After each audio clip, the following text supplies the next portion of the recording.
السلام علیکم ورحمۃ اللہ وبرکاتہ۔ نحمده ونصلی علی رسوله الکریم، اما بعد فاعوذ باللہ من الشیطان الرجیم، بسم اللہ الرحمن الرحیم۔ اذن للذین یقاتلون بانہم ظلموا وان اللہ علی نصرهم لقدیر۔ صدق اللہ العظیم۔ سامعین اور ناظرین، کسی شاعر نے کہا ہے کہ اس بزم جنوں کے دیوانے ہر راہ سے پہنچے یزدہ تک، اس بزم جنوں کے دیوانے ہر راہ سے پہنچے یزدہ تک، ہے عام ہمارے افسانے دیوار چمن سے زندہ تک۔ 100 بار سوارا ہے ہم نے اس ملک کے گیسوے برہم کو، 100 بار سوارا ہے ہم نے اس ملک کے گیسوے برہم کو، یہ اہل جنوں بتلائیں گے کیا ہم نے دیا ہے عالم کو۔ دوستو، آزاد ہندوستان کی تاریخ کا اگر جائزہ لیا جائے، اگر تاریخ کا مطالعہ کیا جائے تو آزاد ہندوستان میں 2 دن نہایت ہی اہمیت کا حامل ہے۔ ایک 26 جنوری اور دوسرا 15 اگست کا دن ہے۔ ان دونوں دن کو ہندوستان کے اندر ہر ناگرک، چاہے وہ کسی بھی اسٹیٹ سے تعلق رکھتا ہو، کسی جگہ سے تعلق رکھتا ہو، چاہے وہ بڑا ہو یا چھوٹا ہو، امیر ہو یا غریب ہو، مالدار ہو یا فقیر ہو، غلام ہو یا آقا ہو، ہر ایک آزاد ہندوستان کے ان 2 دنوں کو نہایت ہی عظیم الشان طریقے سے مناتا ہے۔ لیکن عام طور سے یہ دیکھا جاتا ہے کہ لوگ جھنڈا پھہرا دیا، لوگ آپس میں نعرے بازی کر لیے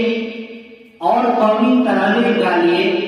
اور یہ سمجھتے ہیں کہ ہمیں آزادی مل گئی، اور ہندوستان کی آزادی کا پس منظر یہی ہے جس کی بنیاد پر آج ہم اور آپ آزادی مناتے ہیں۔ دوستو، ہمارے ہندوستان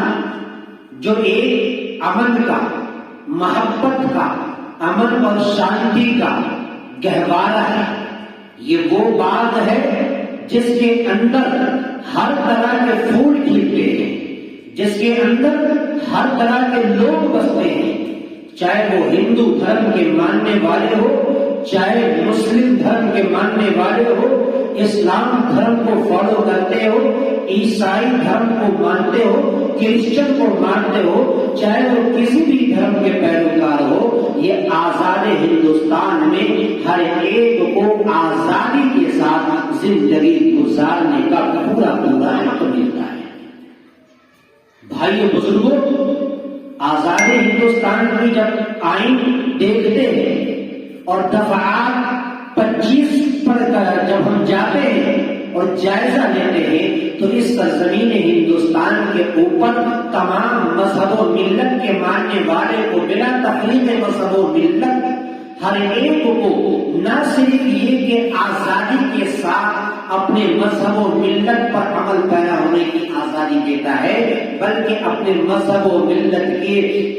اصلاح اور ان کو پھیلانے کے لیے دعوت و تبلیغ کی بھی مکمل آزادی ہمیں آئین ہند عنایت کرتا ہے۔ دوستو، جمہوریت،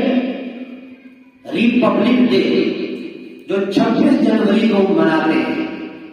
اسی طریقے سے 15 اگست کو جو ہم اور آپ اس کی آزادی کے اندر ایک ساتھ کھڑے ہو کر قومی ترانہ پڑھ کر کے اس کے جھنڈے کو سلام دیتے ہیں، مان اور سمان دیتے ہیں۔ کیوں؟ جمہوریت کیا ہے؟ جمہوریت کسے کہتے ہیں؟ جمہوری ملک کیوں کہلاتا ہے؟ آج اسے سمجھنے کی ضرورت ہے۔ کہ آخر ہندوستان میں یہ 2 دن ہمیں جو نصیب ہوا ہے وہ کیسے ملا. 15 اگست یعنی 15 اگست کے دن کو اس لیے مناتے ہیں کہ اس دن ہمارے سرزمین ہندوستان کو انگریزوں سے آزادی ملی، انگریزوں سے چھٹکارا ملا اور ہندوستان کو آزادی نصیب ہوئی، اور یہاں کے تمام لوگوں کو، تمام مذہب و ملت کے ماننے والوں کو اور تمام لوگوں کو یہ آزادی ملی. کس دن؟ 15 اگست کے دن آزادی نصیب ہوئی ہے. اس دن کو ہمارے اکابرین علماء نے، ہمارے اکابرین دیوبند نے، ہمارے اکابرین آباء و اجداد نے، ہمارے پرکھوں نے کس طریقے سے انگریزوں سے لڑائی لڑ کر کے، انگریزوں سے اپنے پنجہ کا آزمائی کر کے اپنے ہندوستان کو ان کے پنجوں سے چھڑایا اور آزاد کیا ہے. اور ان لوگوں نے اپنی قربانیاں پیش کی ہیں، اپنے بچوں کی قربانیاں پیش کی، اپنے تمام پرکھوں آباء و اجداد کی قربانیاں پیش کی، اور تمام لوگوں نے اپنے بیوہ، اپنے لوگوں کو، بچوں کو یتیم کیا، اپنی عورتوں کو جو بیوہ کیا، تب جا کر کے آج ہمارا ملک ہندوستان آزاد ہوا، جسے 15 اگست کے دن آزادی ہوئی. اور ایک 26 جنوری جو جمہوری ملک کہلاتا ہے، جمہوریت بنا، اس دن بابا بھیم راؤ امبیڈکر کی قیادت میں 17 رکنی ٹیم بنی اور 17 ملک کے قوانین کو جمع کیا گیا، اور اس کے اندر تمام مذہب کے ماننے والوں کا آئین اور دفعات اکٹھا کیا گیا، اور 26 جنوری 1950 کو آئین ہند قانون بنا، یعنی ہندوستان کا دستور بنا اور قانون بنا، جس ہندوستان کے دستور اور قانون اور ضابطے کے اوپر آج ہندوستان کے بسنے والے ہر ناگرک، ہندوستان کے بسنے والے تمام لوگ اور ہندوستان کے اندر زندگی گزارنے والے ہر مذہب و ملت کے لوگ آزادی کے ساتھ ہندوستان میں رہتے ہیں اور آزادی کا نعرہ بلند کرتے ہیں. لیکن کیا آج ہمارا ملک واقعتاً آزاد ہے؟ کیا آج 26 جنوری اور 15 اگست منا دینے سے کیا ہماری آزادی مل جاتی ہے؟ نہیں. آج اسی سرزمین پر بہت سے لوگوں کے اندر یہ خیال ہے کہ 1857 کی آزادی کی لڑائی میں مسلمان اس کے بعد بیدار ہوئے ہیں، مسلمان اس کے بعد جاگے ہیں. لیکن میں بتا دوں کہ 1857 سے پہلے ہی سے مسلمان اس بات پر اٹل تھے، مسلمان یہ چاہتے تھے کہ کسی بھی طریقے سے انگریزوں کو ہندوستان کے اندر آنے نہ دیا جائے، ہندوستان کے اندر انگریزوں کا ناپاک سایہ نہ پڑے. وہ شیر مشہور ٹیپو سلطان کو کون نہیں جانتا، جنہوں نے آزادی کا سب سے پہلا سور پھونکا، اور انگریزوں کے خلاف انہوں نے ایسے 4 جنگیں لڑی اور 4 جنگوں کے اندر انگریزوں کے دانت کھٹے کر دیے. انہوں نے ہی کہا تھا کہ گیدڑ کی 100 سالہ زندگی سے شیر کی 1 دن کی زندگی بہتر ہے.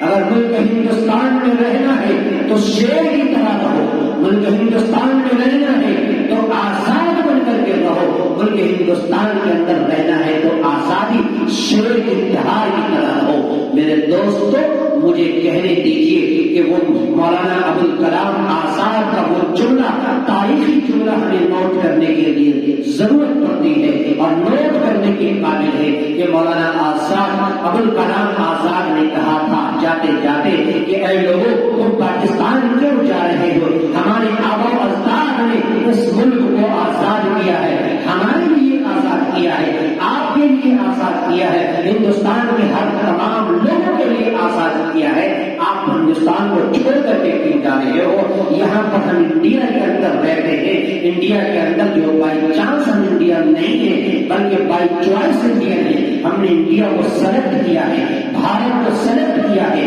ہندوستان کو پسند کیا ہے، لہٰذا یہ ہمارا پسندیدہ ملک. اس لیے ہندوستان کو چھوڑ کر نہیں جا سکتے۔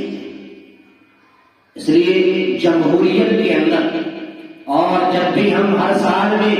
2 مرتبہ یہ دن ہمیں نصیب ہوتا ہے، 15 اگست اور 26 جنوری، اس لیے 26 جنوری کا میں ایک پیغام آپ کو دینا چاہتا ہوں اور میں یہ بتانا چاہتا ہوں کہ تمام اسکول، تمام کالج، تمام مدرسے، تمام علاقے، تمام سوسائٹی اور تمام معاشرے کے لوگوں سے میں یہ کہنا چاہتا ہوں کہ آپ اپنی نونہالوں کو، آپ اپنے معصوم کو اور آپ اپنے نسلوں کو، آپ اپنے بچوں کو یہ بات ضرور یاد کرائیے، انہیں ضرور یہ بتائیے کہ آخر جمہوریت کیسے بنا، آخر ہمارا ملک جمہوری کیسے بنا، آج 15 اگست کی تاریخ کیا ہے، اس ہندوستان کو آزادی کہاں سے ملی۔ اس لیے اگر یہ بچہ آج ہندوستان کی تاریخ کو سمجھ لیا، ہندوستان کی تاریخ کو اگر وہ پڑھ لیا تو یہی بچہ آنے والی نسلوں کو بھی پڑھائے گا، ورنہ میرے دوستوں آج سرزمین ہند کے اوپر ہمارے درمیان سے ہمارے ہندوستان کے آزادی میں جو ہمارے علماء نے جو کردار نبھایا ہے، آج اس کردار کو فراموش کیا جا رہا ہے۔ آج برسر اقتدار یہ کہا جا رہا ہے کہ ہندوستان کی آزادی میں مسلمانوں کا کوئی کردار نہیں ہے۔ آج ہم سے ہماری آئیڈینٹی مانگی جا رہی ہے، آج ہم سے ہمارا پروف مانگا جا رہا ہے، آج ہم سے کہہ رہے ہیں کہ آپ انڈیا کے ہیں کہ نہیں ہے، آپ کاغذ دکھاؤ، آپ جو ہے اپنا آئیڈینٹی دکھاؤ، اپنا پروف دکھاؤ کہ آپ انڈیا کے ہیں کہ نہیں ہے۔ میرے دوستوں میں ایسے لوگوں سے کہنا چاہتا ہوں کہ اگر میری شناخت دیکھنی ہے، میری پہچان دیکھنی ہے تو جاؤ لال قلعہ کی بلندی سے پوچھو، اگر ہماری پہچان دیکھنی ہے تو دلی کی جامع مسجد سے پوچھو، اگر ہماری پہچان دیکھنی ہے تو چاندنی چوک سے جا کر کے پوچھو، ہماری پہچان دیکھنی ہے تو تاج محل کے مینار اور گنبد سے جا کر پوچھو، ہماری مینار دیکھنی ہے تو انڈیا گیٹ کی بلندی سے جا کر کے پوچھو، اگر ہماری شناخت اور پہچان دیکھنی ہے تو آج دلی کی چاندنی چوک سے لے کر خیبر تک کوئی درخت ایسا باقی نہیں تھا جس پر علماء کی گردنیں نہ لٹکی ہو۔ کس کس چیز سے ہماری شناخت آپ کا ہوگی؟ معلوم یہ چلا کہ ہم بائی چوائس انڈین ہیں، بائی چوائس انڈین ہیں، بائی چانس نہیں ہے۔ چپا چپا بوٹا بوٹا حال ہمارا جانے ہے، چپا چپا بوٹا بوٹا حال ہمارا جانے ہے، جانے نہ جانے یا نہ جانے گل نہ جانے باغ تو سارا جانے ہے، یعنی یہاں کا چپا چپا بوٹا بوٹا سب ہماری تاریخ کو جانتا ہے۔ اس لیے جمہوریت اور ہندوستان کی تاریخ کا جو 2 خاص دن ہے، اس دن کو یقیناً اپنے نسلوں کو، اپنے علماء کی قربانیوں کو ضرور یاد کرانا چاہیے اور انہیں بتانا چاہیے کہ انگریزوں سے ہندوستان کو آزاد کرانے میں ہمارے علماء نے کس طریقے سے قربانی دی ہے اور ہمارے علماء نے کس انداز سے قربانی دیا ہے۔ یقیناً یہ چیز ہمارے لیے بہت بڑی دلیل ہے۔ اس لیے انڈیا کے اندر اور ہندوستان کے اندر یہ آزادی کا نعرہ اور یہ آزادی کا پرچم لہرانے والا کوئی اور نہیں تھا اور کوئی اور نہیں بلکہ اسی ہندوستان پر جنم لینے والے، ہندوستان سے تعلق رکھنے والے ہمارے یہ علماء کرام ہی تھے، ہمارے یہ اکابر اور دانشوران قوم و ملت تھے جنہوں نے آزادی کا سر پھونکا اور انگریزوں کو انڈیا اور ہندوستان چھوڑنے پر مجبور کر دیا۔ اس لیے یہ ہندوستان ہماری تاریخ، یہ ہمارا ہندوستان جمہوری ملک ہے، ایک ایسا باغ ہے جہاں پر ہر ایک کو آزادی کے ساتھ زندگی گزارنے کا پورا سبق اور پوری آزادی ملتی ہے۔ اس لیے انہی چند باتوں پر میں اپنی بات کو ختم کرتا ہوں، اس دعا کے ساتھ ہماری تعالیٰ پروردگار عالم ہمارے ملک وطن ہندوستان کو ہمیشہ آزاد رکھے اور تمام تر شرور و فتن سے حفاظت فرمائے اور تمام محبان وطن کو اللہ تبارک و تعالیٰ ایک ساتھ مل جل کر محبت کے ساتھ زندگی گزارنے کی توفیق مرحمت فرمائے۔ السلام علیکم۔